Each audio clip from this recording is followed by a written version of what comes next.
नमस्कार, HBC news में आप सभी का स्वागत है और आइए देखते हैं आज के समाचार। देश की राजधानी दिल्ली के मंगोलपुरी इलाके में एक 25 वर्षीय रिंकू नामक युवक की गला रेतकर हत्या कर दी गई। पीड़ित परिवार के अनुसार जय श्री राम का नारा लगाने से रिंकू की हत्या की गई है। पीड़ित परिवार का आरोप है कि हत्यारोपी रिंकू द्वारा अक्सर जय श्री राम के नारे लगाए जाने से पहले से ही लोग चिढ़े हुए थे और उन्होंने पहले ही भुगत लेने की धमकी दी थी। शंकराचार्य परिषद के अध्यक्ष स्वामी आनंद स्वरूप ने इस घटना की कड़ी निंदा की है।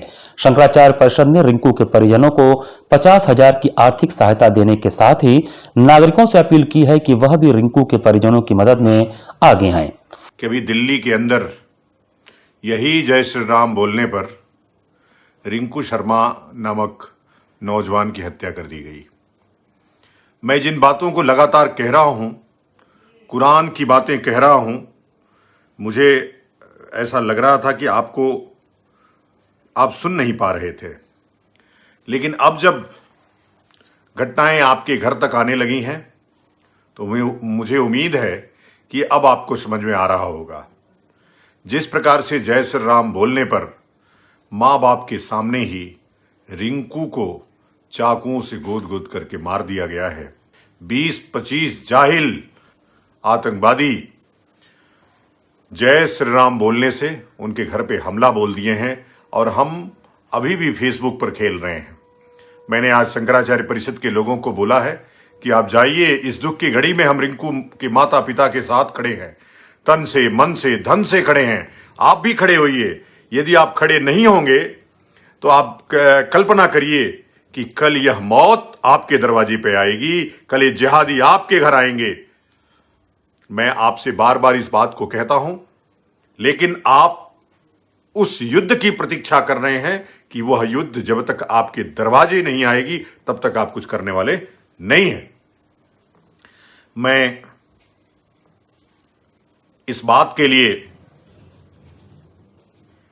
दोषी ठहराता हूं केवल केजरीवाल को नहीं, केवल ममता बनर्जी को नहीं, यह दोषी हैं अमित शाह जी भी, क्योंकि दिल्ली पुलिस उन्हीं के कब्जे में है।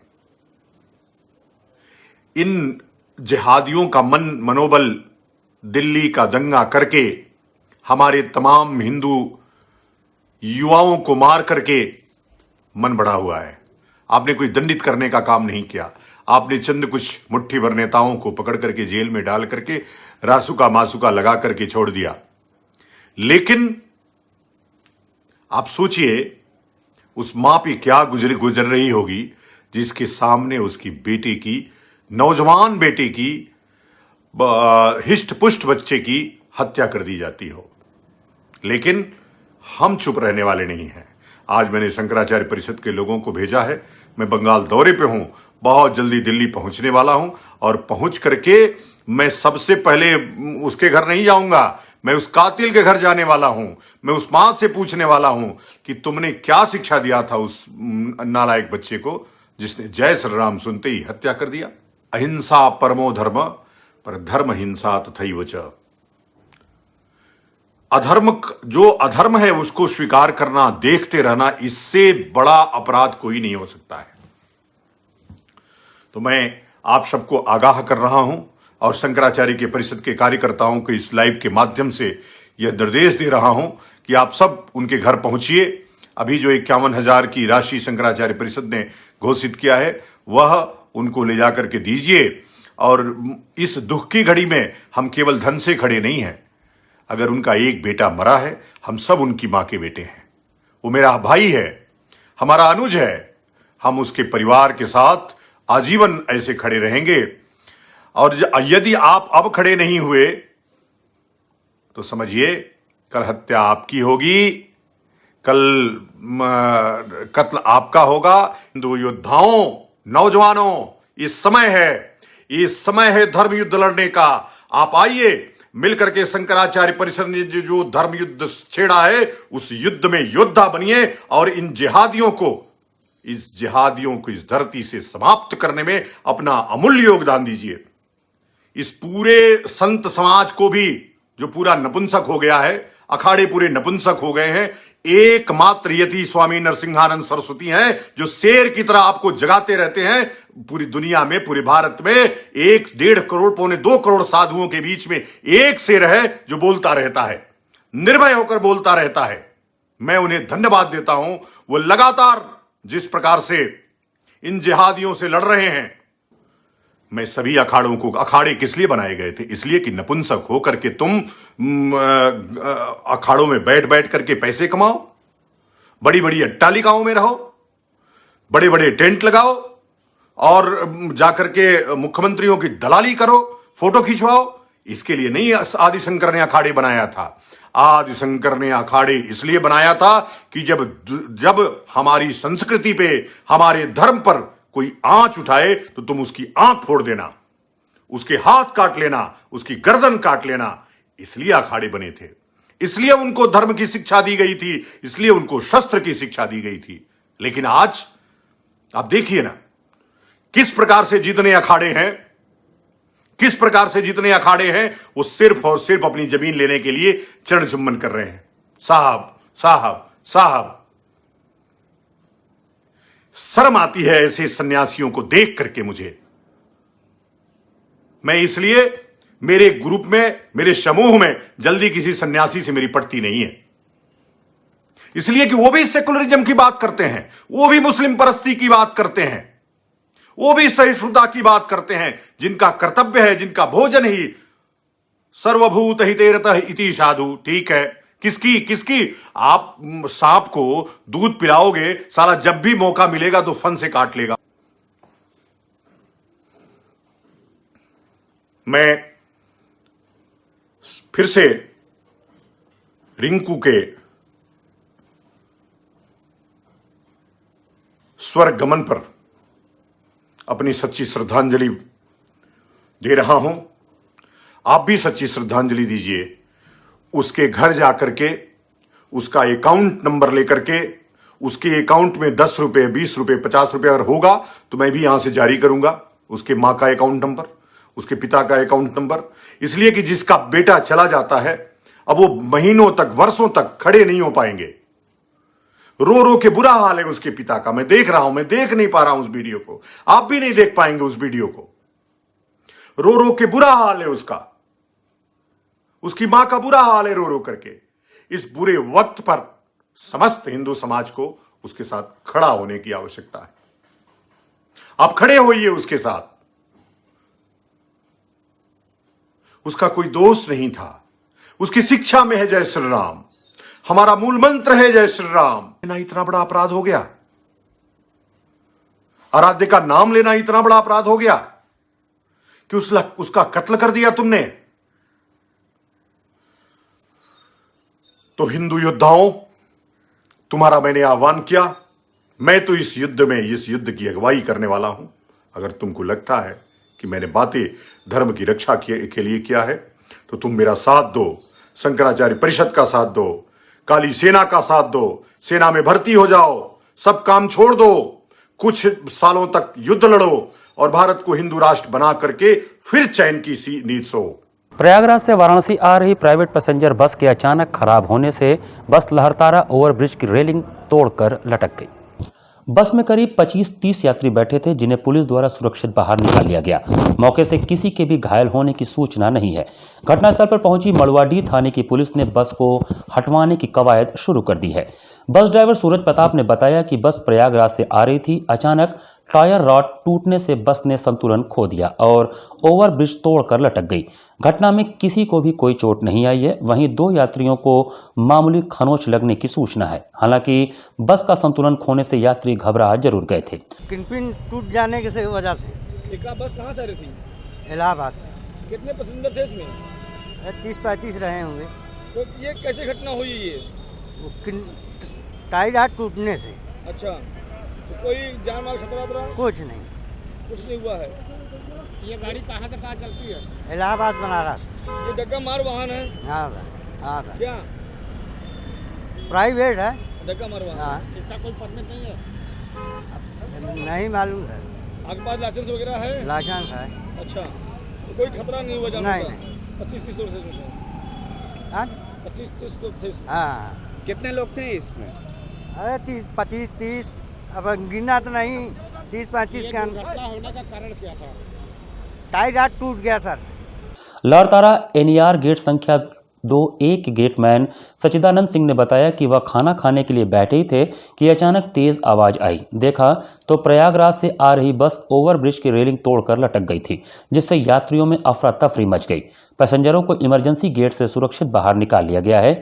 बस पलटी नहीं वरना काफी भयानक हादसा हो सकता था। तो बैठ के खाना खा रहे थे, अब बस उधर से इलाहाबाद से आ रही थी, उसका रेलिंग तोड़ते हुए बस इधर उलटने ही वाली थी, उल्टी नहीं उसका रेलिंग, तब तक मैं भाग गया, उधर तब भी टूट फूट गया है उसका रेलिंग का जो ऊपर वाला हिस्सा गिर गया नीचे, सब देख लीजिए आप भी जा करके। तो कैसा हल्ला हुआ होगा, पैसेंजर थे या नहीं थे? हाँ पैसेंजर लेकिन सुरक्षित यात्रा से, मतलब उधर खिड़की जो ड्राइवर का जो दरवाज़ा होता है उधर से ही पैसेंजर को निकालना पड़ा, इधर तो जगह नहीं था।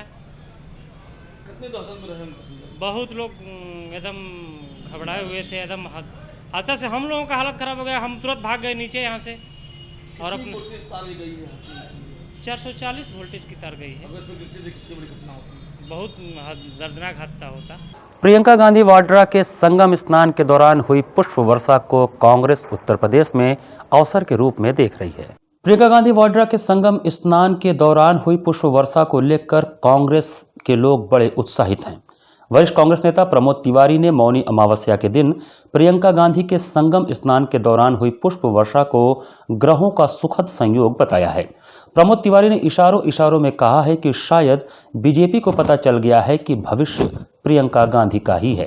प्रमोद तिवारी ने कहा कि हिंदू मान्यताओं के मुताबिक दुनिया के पवित्रतम स्थलों में शुमार तीर्थराज प्रयागराज के संगम स्नान के दौरान मौनी अमावस्या के शुभ मुहूर्त में हुई पुष्प वर्षा से यह पता चल गया है कि नीचे यानी जिस पर पुष्प वर्षा हो रही है भविष्य उन्हीं का है और तुम्हारा यानी मौजूदा सरकार का समय खत्म होने वाला है। धर्म शास्त्रों में कहा गया है कि मौनी अमावस्या एक शुभ मुहूर्त में पड़ती है जब नक्षत्र की दिशा और दशा एक ऐसी होती है जो पवित्रतम काल होता है। उसमें भी एक शुभ मुहूर्त माना जाता है स्नान का, वो भी हिंदू शास्त्र के अनुसार पवित्रतम स्थल उस मुहूर्त में गंगा स्नान संगम पे होता है। सभी का मुहूर्त का सभी का लाभ है और सभी का यश है। उसी में जब प्रियंका गांधी जी गई उसी दिन भारतीय जनता पार्टी की सरकार ने पुष्प वर्षा करा के उसी मुहूर्त में, क्या ये ईश्वर ने करा दिया उनसे कि देखो हम जा रहे हैं और कल का आने वाला भविष्य संगम पे खड़ा हुआ है।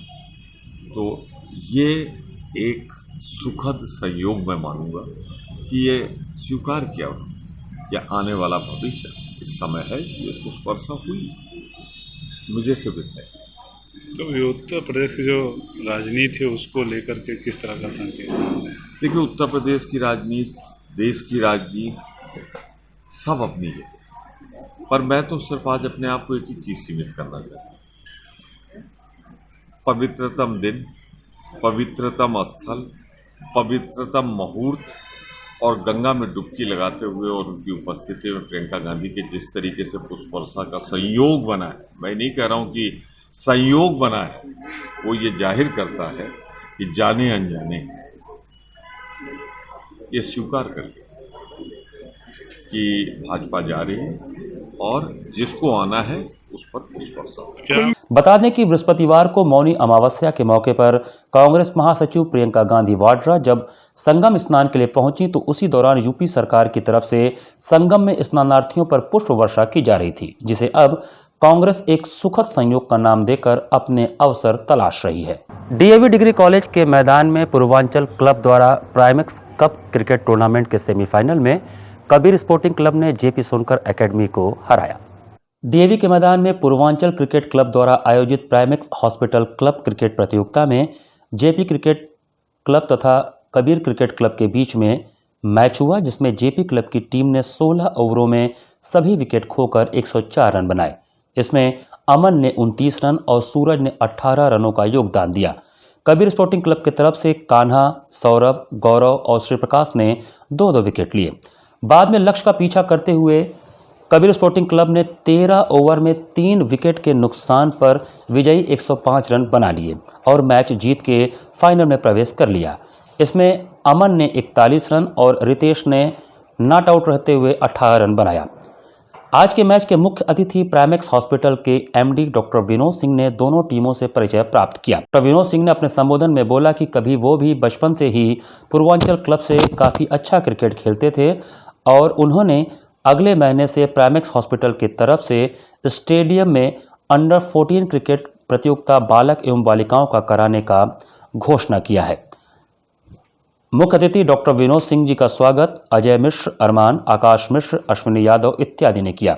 धन्यवाद ज्ञापन अजय मिश्रा ने किया। इस प्रतियोगिता का फाइनल मैच 15 को होगा। पूर्व प्राइमेक्स कप क्रिकेट टूर्नामेंट का उद्घाटन डीएवी डिग्री कॉलेज के मैदान में 10 फरवरी को हुआ था, जिसका आयोजन पूर्वांचल क्रिकेट क्लब करवा रहा है। इस उद्घाटन मैच में कबीर स्पोर्टिंग क्लब का मुकाबला पूर्वांचल क्रिकेट क्लब से था, जिसके man of the match Kabir cricket club के बल्लेबाज कान्हा मिश्रा थे, जिन्होंने 71 रनों की पारी खेली थी और अपनी टीम को विजय दिलाया। सहयोग से हम लोग एक यहाँ मैच करवा रहे हैं जी अंडर 14 बालकों का पूर्वांचल कप, जी और एक बालिकाओं का भी हो रहा है पूर्वांचल कप के नाम से, पूर्वांचल गर्ल्स कप। जी ये क्रिकेट शुभारंभ अभी कोरोना के एक लंबे समय के बाद हम लोग यहाँ शुरू किए हैं, जी हम और रामलाल भाई मिल करके। जी ये कोरोना के बाद प्रथम प्रयास है और आज ये सेमीफाइनल चल रहा है जी जेपी सोनकर क्रिकेट अकादमी और कबीर क्लब के बीच में। जी जी। तो अजय जी, आप एक क्रिकेटर रहे हैं अपने ज़माने के, कितना अंतर दिखता है आज के क्रिकेट में और आपके ज़माने क्रिकेट में? अंतर बहुत दिख रहा है इसमें काफ़ी रुझान है बच्चों का, लिंक कराने वाले कम हो गए हैं बहुत। जी बच्चों के मैचेस कम हो गए हैं। पहले मैच होते थे बड़े लोग खेलते थे, अब बच्चे आ रहे हैं तो मैच कम हो रहे हैं। जी हमारे हमको लगता है जितने मैच यहाँ पे होते हैं शायद ही कहीं होता हो दुनिया में। अच्छा। मुझे ध्यान है, मैं जहाँ तक गया हूँ। जी जी इसमें रामलाल भाई की बहुत बड़ी कृपा है, लेकिन अफसोस की बात है कि और जगह लोग इतना नहीं कराते हैं। जी। तो अजय जी, क्या होना चाहिए आज की जो युवा पीढ़ी है, जो नई पौध है, जो क्रिकेट की ओर उनका रुझान ज़्यादा है, उनको ज़्यादा से ज़्यादा मैच मिले और वो भी स्टेट लेवल और इंडिया लेवल की टीम पे जा सकें, इसके लिए क्या प्रयास होना चाहिए? अच्छे लोग आए कराने वाले, और क्या। बच्चे तो रुझान है, पेरेंट्स का भी रुझान है। इसमें सबसे अच्छी चीज़ पेरेंट्स भी चाह रहे हैं हमारे बच्चे खेलें, लेके आते हैं, हम देखते हैं, लेके जाते भी हैं। जी। कराने वाले थोड़े प्रायोजक जैसे आईपीएल में है वैसे यहाँ भी आए तो बच्चे अच्छा ही खेलेंगे। क्रिकेट एसोसिएशन का कितना ज़्यादा हाथ रह रहा है इन बच्चों को आगे निखारने में? क्रिकेट एसोसिएशन बस अपनी जो जिम्मेदारी वही पूरा करती है, समय पर ट्रायल कराती है जी। बस। प्रधानमंत्री नरेंद्र मोदी के खिलाफ बनाए गए अभद्र वीडियो को लेकर भेलुपुर थाने में कोर्ट के आदेश से दर्ज किए गए एफआईआर में नामजद 18 लोगों में से गूगल के 4 लोगों को पुख्ता सबूत न मिलने के कारण वरिष्ठ पुलिस अधीक्षक ने क्लीन चिट दे दिया। उनके खिलाफ पुलिस कोई जांच नहीं करेगा। गूगल के सीईओ सुंदर पिचाई सहित 4 अन्य लोगों को वाराणसी के भेलुपुर थाने में आपराधिक षड्यंत्र रचने और धमकाने सहित अन्य आरोपों में अदालत के आदेश से दर्ज मुकदमे में पुलिस ने राहत दी है। पुलिस का कहना है कि विवेचना में चारों के खिलाफ कोई पुष्टि कारक साक्ष्य न मिलने पर उनकी नामजदगी गलत पाई गई है। इसके अलावा अन्य 14 आरोपियों के खिलाफ दर्ज मुकदमे की विवेचना चलती रहेगी। वाराणसी के अपर मुख्य न्यायिक मजिस्ट्रेट 3 के आदेश से गौरीगंज निवासी गिरिजाशंकर जायसवाल के प्रार्थना पत्र पर सुंदर पिचाई सहित 18 लोगों के खिलाफ भेलुपुर थाने में मुकदमा दर्ज किया गया था। गिरिजाशंकर जायसवाल के अनुसार उनके व्हाट्सएप ग्रुप पर देश विक्रेता के नाम से एक वीडियो आया। वीडियो में प्रधानमंत्री नरेंद्र मोदी के संबंध में देश बेचने सहित अन्य प्रकार की अमर्यादित बात की गई थी। वीडियो के संबंध में गायक विशाल गाजीपुरी उर्फ विशाल सिंह बादल से उन्होंने बात की कि ऐसा क्यों किया है, यदि प्रधानमंत्री से कोई शिकायत है तो सुप्रीम कोर्ट में शिकायत करें और अगर गलत बात करेंगे तो प्रशासन आपको सजा देगा। इसी बात को लेकर गाजीपुर के नोनहरा थाना के विशुनपुरा निवासी विशाल गाजीपुरी ने उनके खिलाफ जान से मारने की धमकी देने का मुकदमा दर्ज कराया। इसके साथ ही उनका नंबर यूट्यूब पर डाल दिया, जिसके बाद से उनके फोन पर लगभग 8,500 धमकी भरी कॉल आई और वह परेशान हो गए। गिरिजाशंकर ने बताया कि गाजीपुर स्थित एक स्टूडियो में विशाल और उसके सहयोगियों ने ऐसे ही कई अन्य आपत्तिजनक और अमर्यादित गाने प्रधानमंत्री नरेंद्र मोदी के संबंध में गाए हैं। इसके साथ ही विशाल और उसके अन्य साथी हिंदू धर्म के संबंध में आपत्तिजनक टिप्पणी करते हैं और उनसे रंगदारी मांगते हैं। प्रकरण की शिकायत एसएसपी से की गई, लेकिन सुनवाई नहीं हुई तो वह अदालत की शरण में गए। हाँ, ये मामला 27 अक्टूबर 2020 को क्रिएट हुआ। व्हाट्सएप पर एक वीडियो आया जिस पर हमारे प्रधानमंत्री जी के विरुद्ध आया देश विक्रेता करके गाना गाया हुआ था और उस पर एक नंबर भी था जिस पर मैंने विशाल गाजीपुरी से बात की कि हमने कहा भाई देश के बारे में प्रधानमंत्री जो हमारा होता है, देश का मुखिया होता है और हर नागरिक से जुड़ा हुआ व्यक्ति वो होता है, आप उसके विरुद्ध ऐसा कैसे कर सकते हैं। तो बोलता है कि आपको नहीं मालूम मोदी जी ने क्या बेच दिया। हमने क्या बेच दिया भाई? कहते हैं बीएसएनएल को बेच दिया, एयरपोर्ट को बेच दिया। हमने कहा वो तो लीज पर निजीकरण दिया गया है तो उसमें बुरा क्या है। तो उसने जवाब देता, उसने मोबाइल काट दिया और उसने यूट्यूब पर एक 4 नंबरों का डिजिट डालते हुए और उसने शो किया मिस्री गायक के ऊपर 3 दिन के अंदर जान से मारने की धमकी। ऐसा उसने लिखकर 4 नंबर को वायरल कर देने से ये हुआ कि कम से कम मेरे मोबाइल पर 10,000 कॉल समथिंग और मोहनलालगंज के जो एमपी हैं मिस्टर, उनके जो पीए हैं ऋषि अवस्थी, उनका नंबर है। एक विजय सिंह हैं, गाजीपुर के ही रहने वाले हैं, उनका भी नंबर है। किसी व्यक्ति के, अच्छा इसने वीडियो को रिकॉर्ड भी किया है, ऐसा नहीं कि वो रिकॉर्ड नहीं किया है। किसी व्यक्ति ने ना उसको जाति से गाली दी है, ना कोई धमकी दिया है, उसके बावजूद उसने एफआईआर गलत शब्दों में लिखाया है। और घटनाक्रम दिखाता है रात को 2 बजे किसी ने दरवाजे पर नॉक किया, आग का गोला छत पर फेंका जिससे फ्लैक्स पेंटिंग आदि जल गई। प्रशासन का कहना है कि वो शॉर्ट सर्किट है। और इसने दोनों घटनाओं कंबाइन करते हुए ये लिखाया कि रात को 2 बजे इसके घर में आगजनी की गई, जिस पर आरटीआई वगैरह भेजा गया कि इसके इर्द गिर्द के जितने मोबाइल टावर्स हैं उसके डिटेल निकाली जाए। प्लस रात को 2 बजे जो एफआईआर लिखता है इसने दरवाज़ा खोला या नहीं खोला ये तो पूरे प्रूफ हो। ऐसा कुछ नहीं है। महिपाल पाठक सीओ कासमाबाद ने बिना जांच किए बगैर, एविडेंस कलेक्ट किए बगैर उन्होंने चार्जशीट 17 दिसंबर को लगाना कहते हैं। अभी जो चार्जशीट न्यायालय में नहीं आई है। एसपी गाजीपुर ओपी सिंह के यहाँ हम लोगों ने एफआईआर महिपाल पाठक के खिलाफ एक एफआईआर हमने भेजा कि इनके विरुद्ध फर्जी प्रविष्टियों के तहत चार्जशीट करने का आरोप लगाते हुए भेजा गया, पद व अधिकार का दुरुपयोग करते हुए। और इस पर हमने एडीजी महोदय को भी लिखा, जिसके फलस्वरूप अभी है कि वो चार्जशीट अभी तक न्यायालय प्रवेशित नहीं। कल हमने इसकी जांच कराई थी, तभी गाजीपुर कोर्ट में वो चार्जशीट अभी प्रेस नहीं हुई है।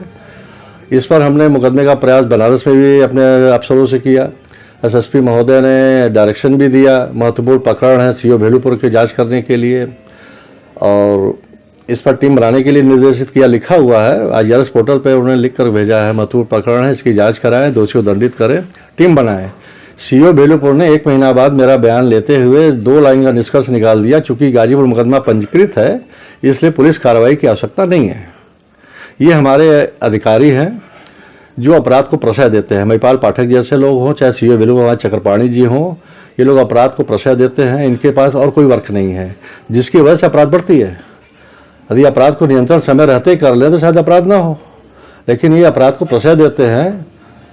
जब उसकी अपराध एकदम अंतिम समय चरम सीमा पर जब घट जाता है अपराध, तब इसके लिए वो प्रयास करते हैं।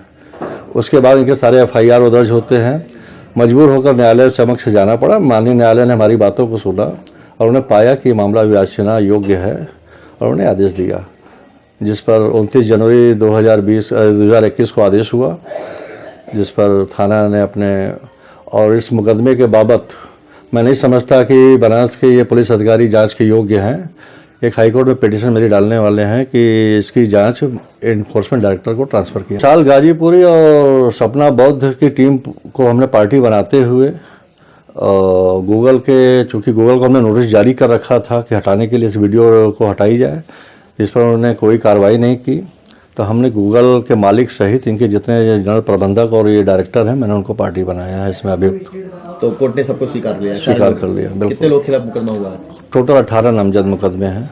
एसएसपी अमित पाठक ने विवेचना में गूगल के सीईओ और गूगल इंडिया से जुड़े 3 लोगों के खिलाफ कोई पुष्टिकारक साक्ष्य नहीं मिलने के कारण उन्हें आरोपों से बरी किया है।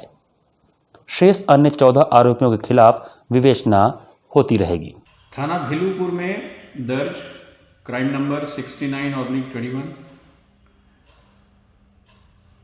जिसमें 18 लोगों के विरुद्ध मुकदमा लिखाया गया। इसमें विवेचना के दौरान serial number 15 Google India private limited, serial number 16 Sanjay Kumar Gupta प्रबंधक Google India private limited, serial number 17 Sundar Pichai CEO Google India private limited, serial number 18 Kenneth Hoi Y director Google India private limited के विरुद्ध कोई भी पुष्टिकारक साक्ष्य न पाए जाने पर इनकी नामजदगी गलत की गई है। बाकी विवेचना प्रचलित है। इसी के साथ एचबीसी न्यूज़ का यह संस्करण हम यही समाप्त करते हैं। आप सभी को नमस्कार।